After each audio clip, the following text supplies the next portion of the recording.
My name is John. I'm 25 years old, and up until a year ago, I thought I had my entire life figured out. I was living in a small apartment in a quiet corner of Virginia, working at a bookstore while saving up to finish college. Nothing extraordinary ever happened to me, at least not until last summer. What I'm about to share isn't some made-up ghost story. It's the truth, as horrifying as it is. I wish it weren't. It all started when I found an old journal tucked away in the bookstore's basement. I was helping my boss clean out some boxes of unsorted inventory when I stumbled upon it.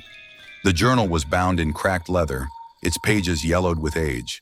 It wasn't labeled with a price tag or a barcode, which was unusual considering everything in the shop was meticulously cataloged. The second I touched it, I felt wrong, like a shiver running through my bones.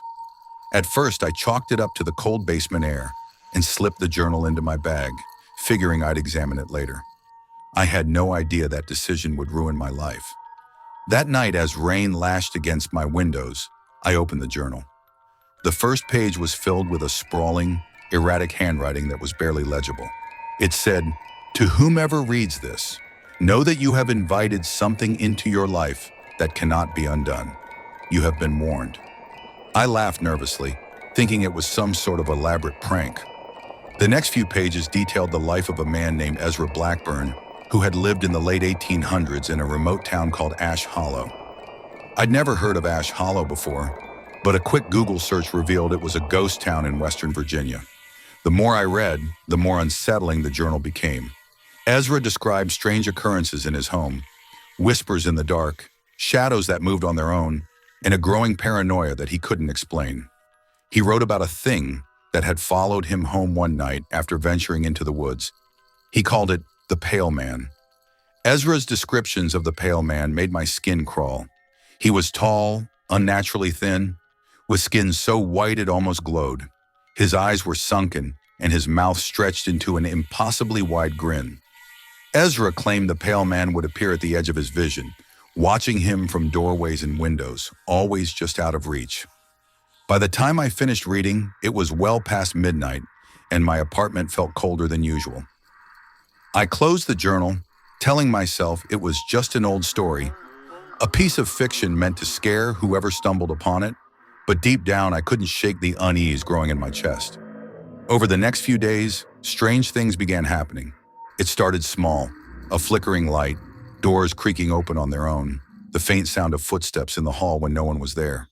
I blamed it on my overactive imagination. The journal had gotten into my head, that's all.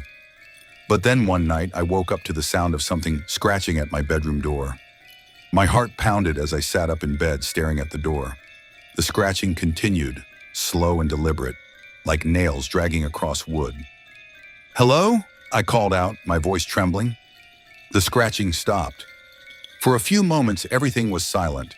Then the doorknob began to turn. I froze, unable to move or breathe. The knob jiggled violently, as though someone or something was trying to get in. I grabbed my phone and turned on the flashlight, shining it toward the door. The moment the light hit it, the doorknob stopped moving. I didn't sleep for the rest of the night.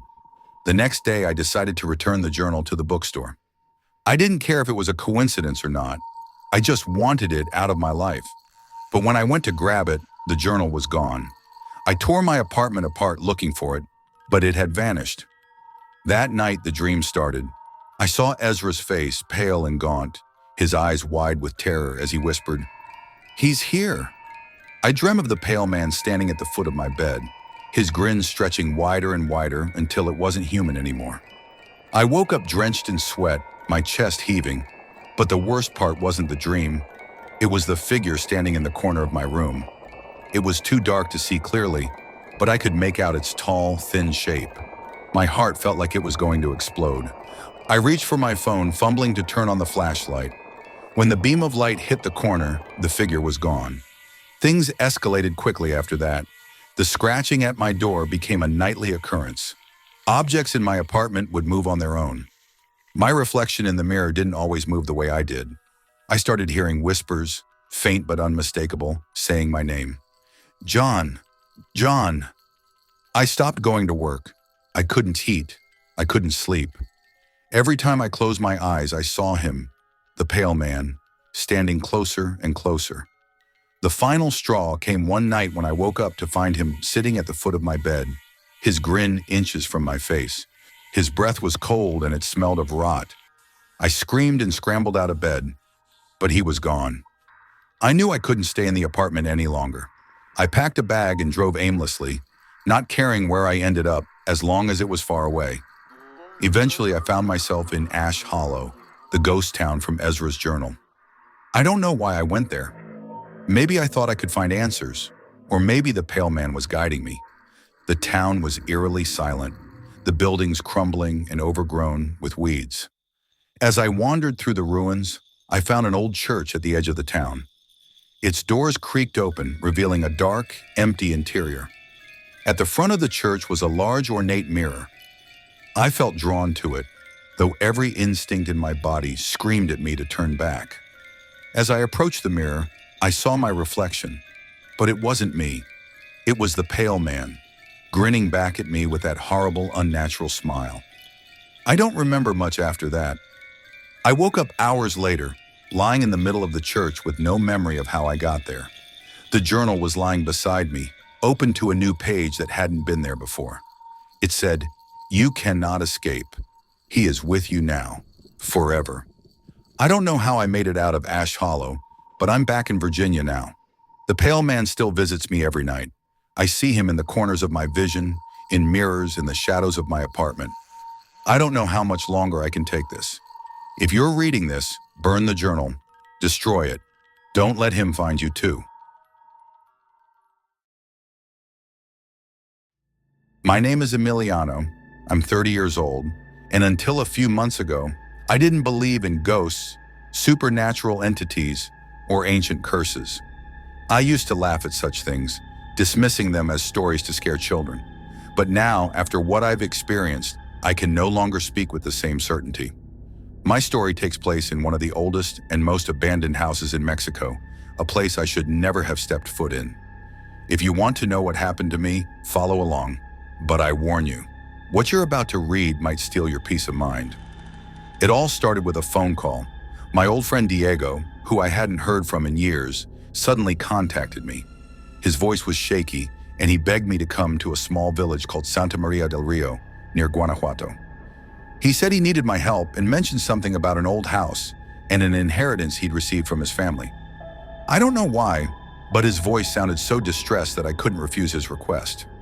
2 days later, I arrived in Santa Maria. The village was ancient and eerily quiet, as if time had stopped there. Its cobblestone streets, a small abandoned church, and the way villagers stared at strangers with heavy gazes gave it an unsettling atmosphere. Diego met me at the main square. He looked thinner and more exhausted than the last time I'd seen him. When I asked him what was going on, he simply said, "You need to see the house. Only then will you understand." The house Diego spoke of was on the edge of the village, in a spot where even sunlight seemed reluctant to reach. It was an old, crumbling building with cracked walls and windows covered by dirty, tattered curtains. The air was filled with the smell of dampness and rotting wood. Diego explained that this house had been in his family for generations and had recently passed down to him after his father's death. But there was something in his voice that made me feel like he was hiding something. When I asked why he needed my help, he just said, "This house is cursed. There are things here I can't explain." We spent the first night in the house. Diego had prepared a room for me, but from the moment I stepped inside, I felt uneasy. It was as if something, or someone, was watching me from the shadows. Around midnight, while I was lying in bed trying to fall asleep, I heard a strange rustling sound coming from downstairs. I thought maybe it was Diego getting something or walking around, but when I went down to check, I didn't see him. There was only darkness and a heavy silence. As I headed back to my room, I thought I saw a shadow moving at the end of the hallway for a split second. My heart raced and I froze. I told myself it was just my imagination, but I couldn't sleep for the rest of the night. The next morning, I told Diego about what I'd seen and heard. His face turned pale. He explained that strange things had been happening in the house for a long time. Footsteps echoing at night, whispers that seemed to come from the walls, and objects moving on their own. He said his father used to talk about a family curse, but Diego had never taken it seriously. Now that he was experiencing these things himself, he could no longer deny it. He asked me to stay in the house for a few more days to help him figure out what was going on. On the second night, while Diego was asleep, I decided to explore the house. With a flashlight in hand, I went downstairs. Everything seemed normal until I entered the basement. The air there felt colder, heavier. The basement was filled with old, dusty items, but what caught my attention was a small wooden box with strange symbols carved into it. When I opened the box, I found an old book and a few photographs inside. The book was written in Old Spanish and filled with symbols and spells I couldn't understand. The photographs showed members of Diego's family, but what was strange was that in every photo, there was a dark shadow behind them, a shadow that seemed to get closer in each picture. When I showed the book to Diego, he said he had never seen that box before. But when he looked at the photographs, he was visibly terrified. He said the shadow in the photos looked like the same figure he sometimes saw in the house at night. We decided to visit the village church and speak to the priest. The priest, an old and wise man, listened carefully to our story. He said the house was likely haunted and that Diego's family might have been cursed for generations. He offered to perform a cleansing ritual, but warned us that it might anger whatever entity was in the house. On the third night, while we waited for the priest to perform the ritual the next day, the worst possible thing happened. Around midnight, I heard Diego scream from his room. When I rushed to his door, it was locked. His screams and cries for help continued. I kicked the door open with all my strength, and what I saw inside froze me in place. Diego wasn't on his bed, but the walls of the room were covered in strange, bloody symbols. The air was colder than ever, and I could hear whispers coming from the dark corner of the room.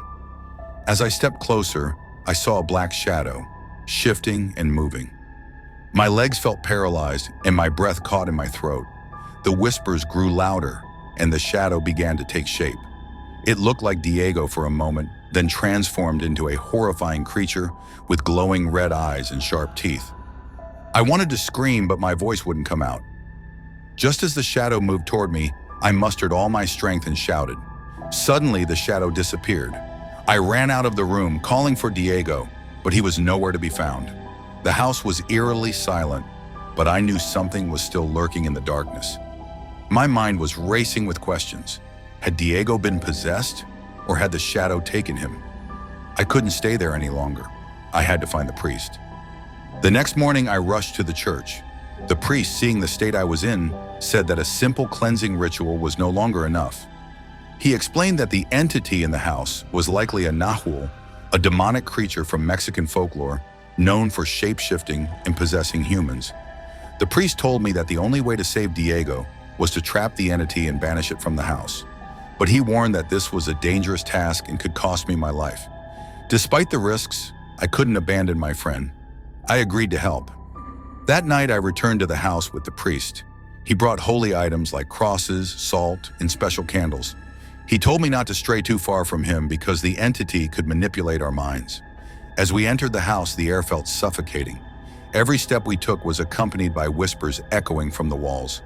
We made our way to the basement, where I felt the center of all the strange events was located. When we reached the basement, the priest began chanting prayers and sprinkling salt around the room. Suddenly, a deafening scream came from the shadows. A dark figure appeared and rushed toward us. The priest yelled for me to step back and held up a cross. The shadow began to shift and transform, first into Diego, and then into a monstrous figure with glowing red eyes and sharp teeth. The priest continued chanting, but the entity lunged at him, knocking him to the ground and causing his cross to fall. The shadow then turned its attention to me. With trembling hands, I picked up the fallen cross and held it toward the creature. Somehow, I found the courage to yell, "You don't belong here! Go back to where you came from!" The creature paused for a moment before letting out an ear-piercing scream. A blinding light filled the room, and the shadow vanished. When the light faded, I saw Diego lying unconscious on the ground. He was alive but weak. The priest, though injured, managed a faint smile and said, "It's over." But I knew something had changed. The house no longer felt the same, and I had the eerie sense that we had unleashed something we shouldn't have. Diego and I left the house and never returned. The priest said the house needed to be sealed off, and that no one should ever enter it again. However, even after leaving, the nightmares continued. Sometimes at night, I see a shadow standing in the corner of my room. I don't know if it's truly over or if the entity is still waiting. Now, every time I think of that house, a chill runs down my spine. What I saw, what I experienced will never let me return to the person I was before. This is my story, and if you value your sanity, never seek out things you aren't meant to know. My name is Greta Klein, a 70-year-old woman living alone in a small, remote village called Eichenwald. Nestled deep in Germany's Black Forest, this village has been my home since childhood. My house is an old wooden cottage passed down through generations. Its creaking windows and a roof that seems ready to collapse make it feel like it could crumble at any moment. With its sparse population and elderly residents, Eichenwald appeared to be the most peaceful place on earth. But one fateful winter night turned it into a nightmare I could never forget. That night, the air was colder than ever. The wind howled through the forest, and heavy snow blanketed the ground. I was sitting in my small kitchen, warming my hands by the old stove.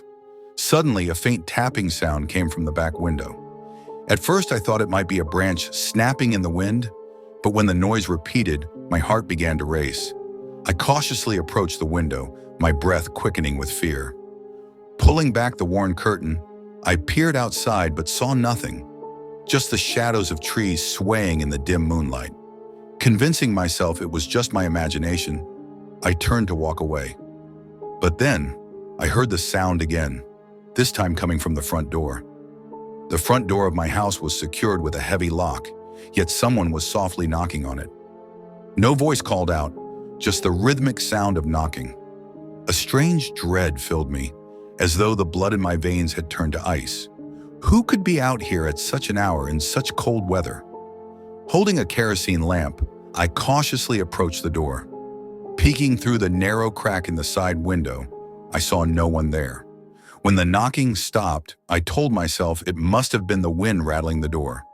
But just as I started to walk away, the sound grew louder, as though someone was pounding harder than before.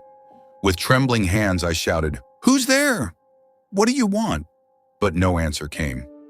Reluctantly, I decided to open the door. When I did, there was no one there, only a small set of footprints in the snow leading toward the forest.